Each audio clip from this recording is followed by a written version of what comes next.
ये हमने पीआईएल जो है दायर की है हाई कोर्ट में। ये जो पुलिस वेरिफिकेशन सिस्टम है, जिसको हम मानते हैं कि जो बेसिक ह्यूमन राइट्स है एक इंसान का, उसके खिलाफ है। हम उसके खिलाफ जो कोर्ट में गए हैं। अब पीआईएल्स का एक बहुत बड़ा एक जो है एक प्रोसीजर होता है। पहले हमने जो है एक रिप्रेजेंटेशन भेजी डीजी पुलिस साहब को कि साहब ये जो पुलिस वेरिफिकेशन सिस्टम है इसको रद्द किया जाए, और एक इंडिविजुअल का पुलिस रिपोर्ट जो है वो कलेक्ट किया रादर देन पूरी क्लैन का। तो वहाँ से हमें कोई जवाब नहीं आया। उसके बाद जो है हम हाई कोर्ट में हमने हफ्ता पहले दिया। अभी ये वो रजिस्ट्री में गई और रजिस्ट्री से अब चीफ जस्टिस साहब के पास गई। पीआईएल्स का आजकल एक नया सिस्टम है कि फिर ये चीफ जस्टिस डिसाइड करते हैं कि इसका आगे क्या करेंगे। तो हम मानते हैं कि ये कलेक्टिव पनिशमेंट है। ये दुनिया में और किसी भी जगह, किसी भी मुल्क में ये प्रैक्टिस नहीं है कि जहाँ एक कम्युनिटी पनिशमेंट हो कि अगर पूरे ख़ानदान में से किसी एक इंसान ने गलती की हो, सारे ख़ानदान को भुगतना पड़े। इसके खिलाफ हमने आज पीआईएल दायर की है, और अल्लाह ने चाहा तो इससे जो है अगर हमें कामयाबी मिलती है तो लाखों लोगों को जम्मू कश्मीर में इससे फ़ायदा मिले। जब हमने रिसर्च किया इसमें, तो उसमें ये मालूम पड़ा कि जब नेशनल कॉन्फ्रेंस की गवर्नमेंट थी तो वो मिलिटेंट के बेटे को मिलिटेंट मानती थी।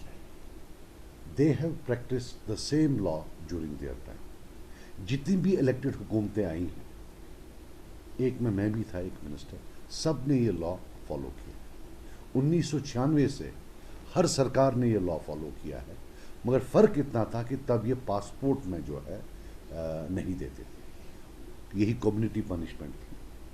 अब ये पिछले 5 साल में बीजेपी ने जो है इसको लाइफ के हर पहलू में जो है स्प्रेड किया हुआ है। सो चीफ मिनिस्टर साहब का ये बोलना कुछ अजीब सा लगता है, और हाथ जोड़कर मैं उनसे गुजारिश करता हूँ कि मुझे लड़ने दें। मैं खुद विक्टिम रह चुका हूँ। मैं जाऊँगा तो विक्टिम जाता है, वो जाते हैं तो कातिल जाता है। कातिल और विक्टिम के जाने में आसमान ज़मीन का फ़र्क है। इसमें पॉलिटिक्स ना करें, बिकॉज आपने खुद ये किया हुआ है।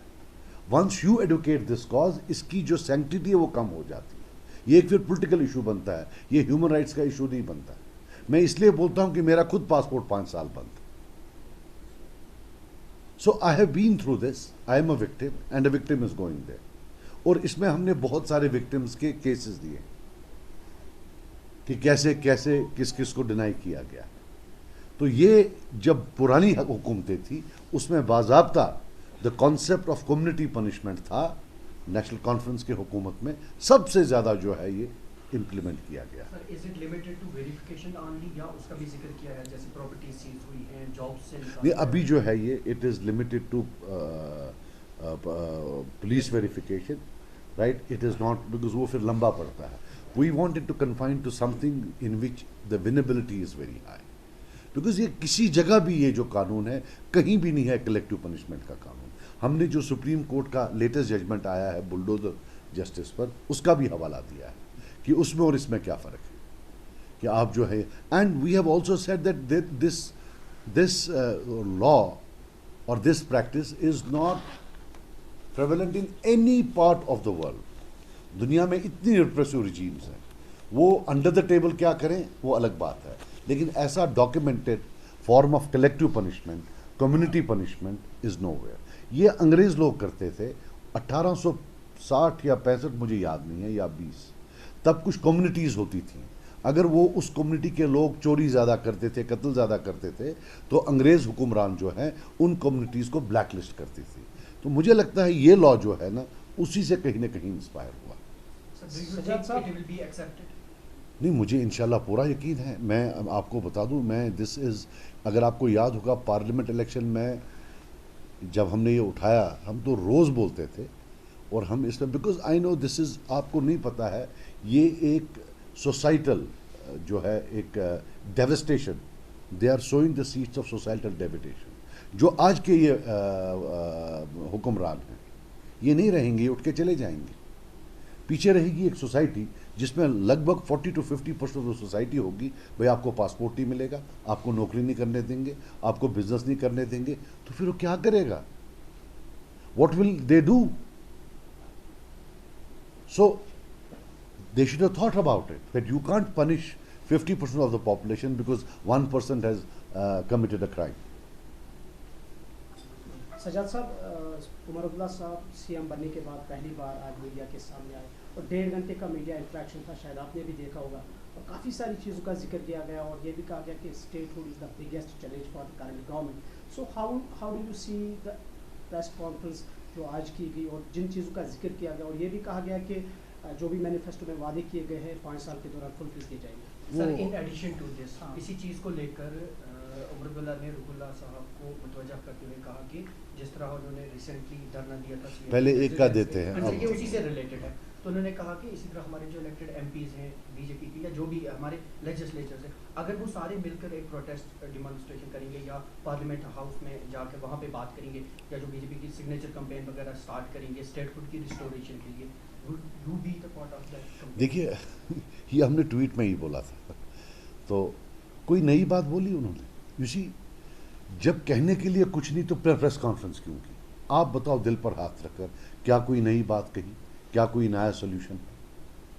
बिजली के मीटर, अगर आपको याद होगा, जीतने के 4 दिन बाद मैंने बोला था कि ये पहले ये तय करें, जब मीटर नहीं तो ये 200 यूनिट कैसे देंगे, तो क्या ये मीटर लगाएंगे? तो फाइनली ये मीटर लगाने आए।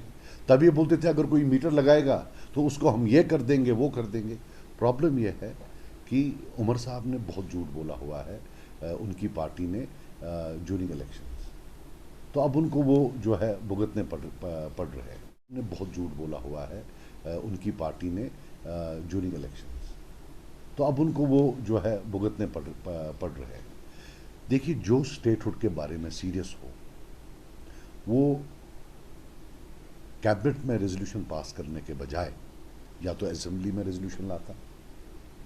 मुझे ये बताइए, अगर उन्होंने एक सो कॉल्ड रेजोल्यूशन, जिसको मैं रेजोल्यूशन नहीं मानता हूं, जिस पर मैंने भी वोट दिया, असेंबली में लाया, इंटरनल अटॉनमी का उन्होंने असेंबली में लाया, तो स्टेटहुड का क्यों उन्होंने सिर्फ कैबिनेट में लाया?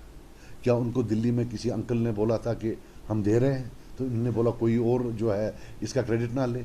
बेस्ट होता असेंबली में लाते, हमें मालूम पड़ता कि क्या बीजेपी वाले वहाँ स्टेटहुड के हक में वोट देंगे या स्टेटहुड के खिलाफ वोट देंगे। इस वक्त भी देरी नहीं हुई है।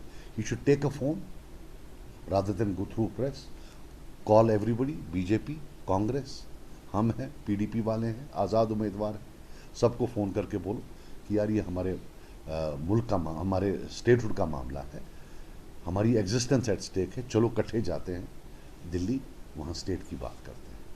उसके बर्क से क्या कर रहे हैं इनके मंत्री? कहीं जाते हैं, they undermine the vote of the MLA, उसको बुलाते ही नहीं। मेरे पास टाइम नहीं है, मैं नहीं जाऊंगा इनके मंत्रियों के पास, लेकिन बाकी एमएलए जाना चाहते होंगे। Once you undermine your own assembly vote, why do you expect that Delhi will not undermine your vote? If you want Delhi to respect the assembly vote, first start respecting your own MLAs. Stop treating them like dirt. हम सब जब इकट्ठे होंगे, आप मेरी बात सुनिए, there is a concept called shared solutions. Statehood demands a shared solution. We all come collectively together, even if we have to go down our knees, किसी तरीके से स्टेटहुड वापस लाएं। हालांकि एक ये मैं मज़ाया कम सीरियसली बोल रहा हूँ, एक परसेप्शन है कि उमर साहब को स्टेट नहीं चाहिए, उसको पुलिस चाहिए। सो भाई डंड रठा बात उनका रहा पिछले, बट इन एनी केस अब वो डंडे लेंगे, लेकिन स्टेटहुड हमें चाहिए किसी भी हालत में, और हम किसी भी जगह जाने के लिए तैयार। वो जहाँ बोले, वो चीफ मिनिस्टर हैं, हम उस इंस्टीट्यूशन की रेस्पेक्ट करते हैं। वो बोले भूख हड़ताल, हम भूख हड़ताल भी करेंगे, हम साथ जाएंगे उनके, मगर वो सबको चलाएं वहाँ, और ऑनरेबल एमएलएज को डिसरेस्पेक्ट करना छोड़ दें, अपने मंत्रियों को बोले फ़ोन करना छोड़ दें। क्लास 4 अभी आया है उनके, उस क्लास 4 को उधर भेज दो, उसको इधर छोड़ दो, वो छोड़ दे। वो लक्ष्य अभी नहीं है, हमारे पास कुछ नहीं है। ये पुराना J&K नहीं है, ये यूटी है। ये जो आपको सेटल करने हैं स्कोर्स कि उसने मुझे वोट नहीं डाला इसलिए उसको मुझे अब पनिश करना, ये बाद में करो। अभी जो आपका ये है उसको रिस्पेक्ट करो। बाकी जो प्रेजेंट अभी जो है, क्या फ़ायदा था press conference, he is nothing to offer. जो उनका मैनिफेस्टो जितना पैसा चाहिए वो 700 साल में भी उतना पैसा स्टेट जनरेट नहीं कर सकती है per year. They have lied so much, the cost of implementing that manifesto is thousands of crores per year. यहाँ जीपी फंड के पैसे नहीं है, यहाँ ठेकेदारों के पैसे नहीं। अब पिछले एक में उन्होंने बोला कि मैंने इसलिए जो है 200 यूनिट नहीं दिया कि फिर कटौती होती ज़्यादा।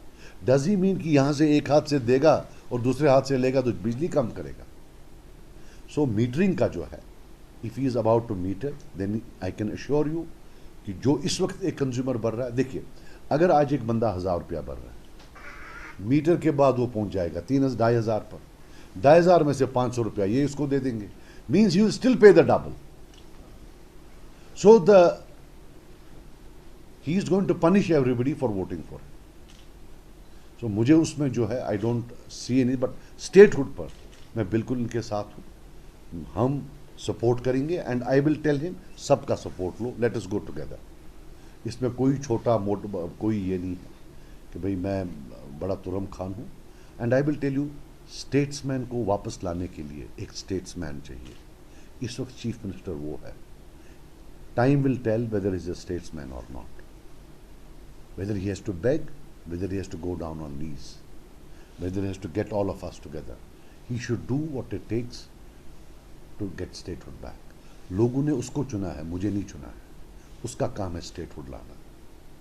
उसको ये एक्सक्यूज कि वो नहीं दे रहा है, ये नहीं दे रहा है, forget about it. You did not say anything of such thing during elections. Get it, be the statesman that the people of JNK this time want. बाकी हम हैं, हमारा सपोर्ट आपके साथ स्टेटहुड पर हर बार होगा। सज्जाद साहब, जिस तरीके से वेरिफिकेशन का मसला है उसी तरीके से अब रिजर्वेशन भी बड़ा मसला बन गया है। आपको याद होगा कि हाल ही में फरूला साहब ने CM रेजिडेंस के बाद एक एहतजाज किया था, तो आपका क्या कुछ टेक है रिजर्वेशन पे?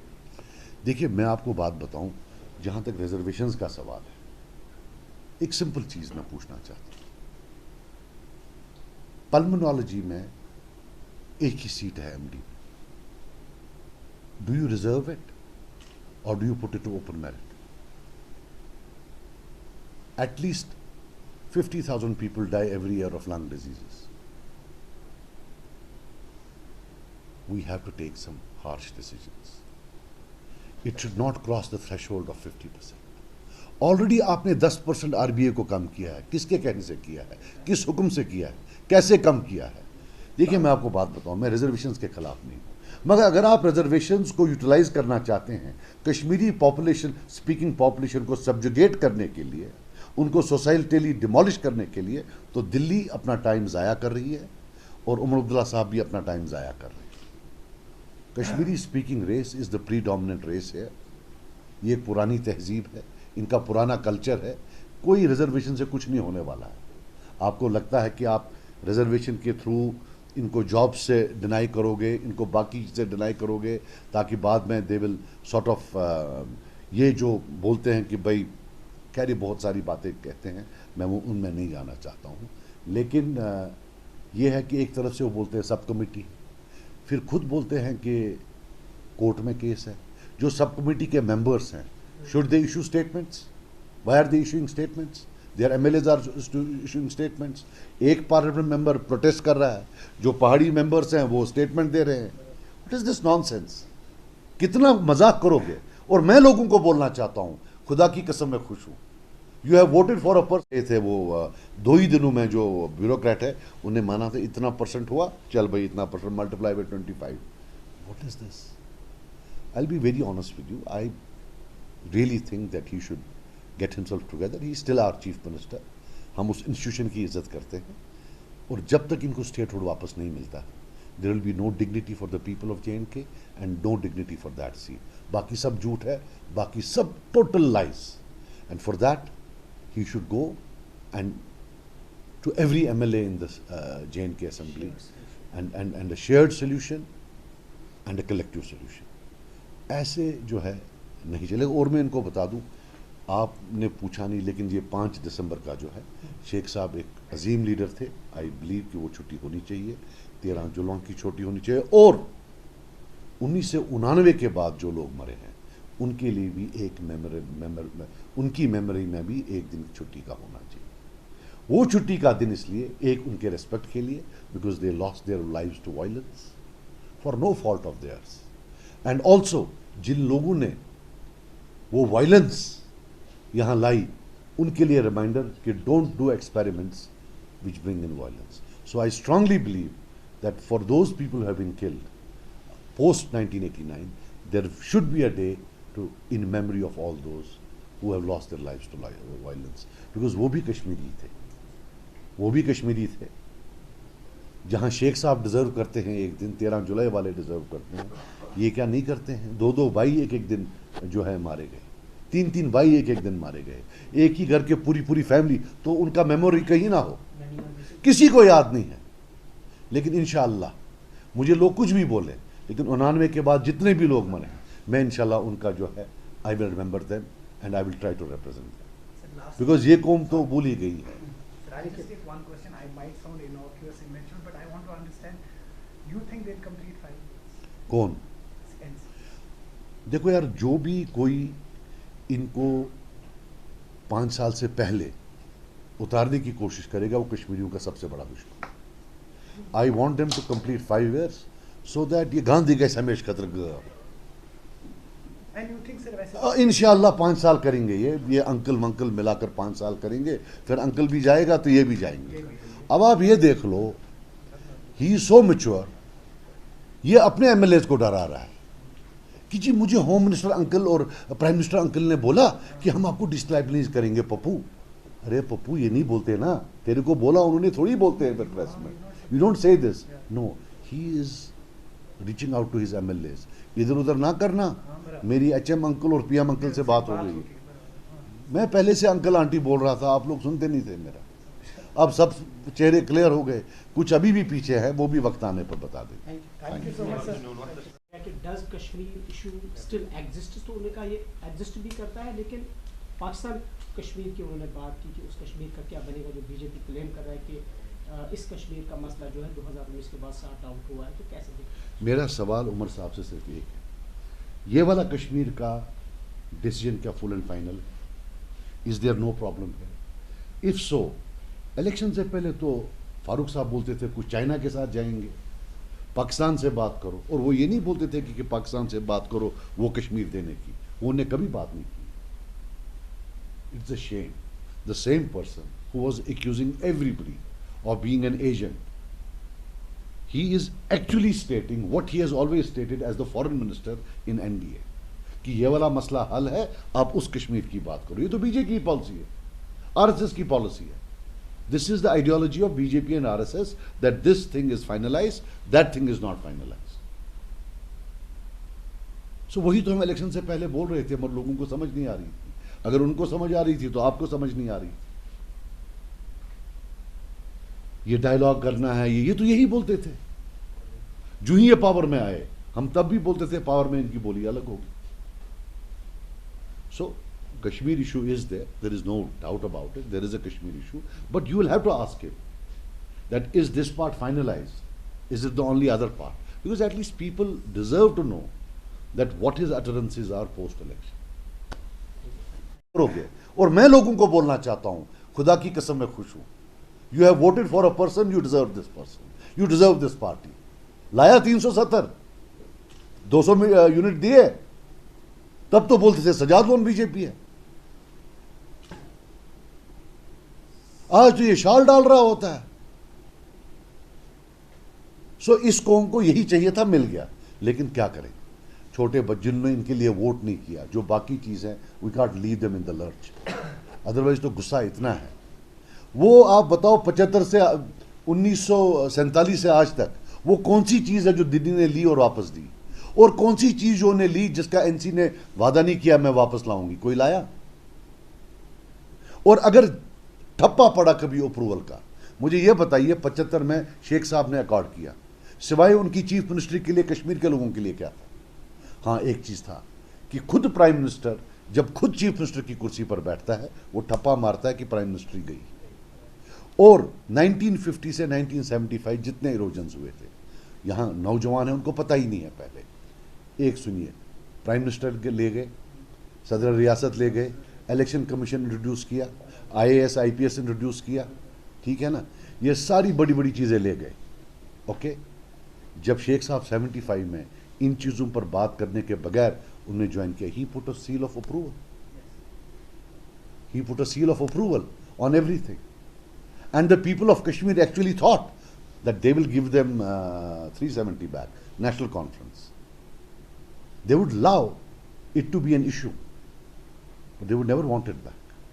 कभी छुट्टियों का मामला, कोई बाकी चीज़, I don't know, I mean से, but लोगों को भी इसमें जो है बात करनी चाहिए। तो सर सिमिलरली उन्होंने आज क्या कहा प्रेस कॉन्फ्रेंस में, कहा कि सबसे पहले तो हमें यहाँ के लोगों की नौकरियाँ बचानी है, लेकिन फिर उनसे एक सवाल पूछा गया कि फिर ऐसा क्यों है कि जैसे Jammu Kashmir state board of education है या कुछ ऐसे इदारे हैं, रिक्रूटमेंट के लिए डोमिसाइल नहीं देखी जा रही है, बाहर का कोई आएगा वो वहाँ अफसर बनेगा। उस पर उन्होंने जवाब नहीं दिया। देखिए मेरी आप बात सुनिए, I will tell you something. जब मैंने बोला स्टेट्समैन, प्री इलेक्शन स्टेट्समैन वो था जिसको मालूम था कि मुझे इसी बीजेपी से स्टेटहुड वापस लेंगे। मैं कितनी गाली दूं, मैं कितनी बकबक करूं कि मेरे स्टेटहुड जो, मेरे लोगों का स्टेटहुड जो है वो, और BJP is known to be a very revengeful party, ये वेनिजेंस से काम करते हैं, राइट, और आइडियोलॉजिकली जो है वो मुसलमानों के हक में नहीं है। तो आपको सोचना चाहिए था कि वो पुराने वाले अंकल गए, नए अंकल थोड़े सख्त,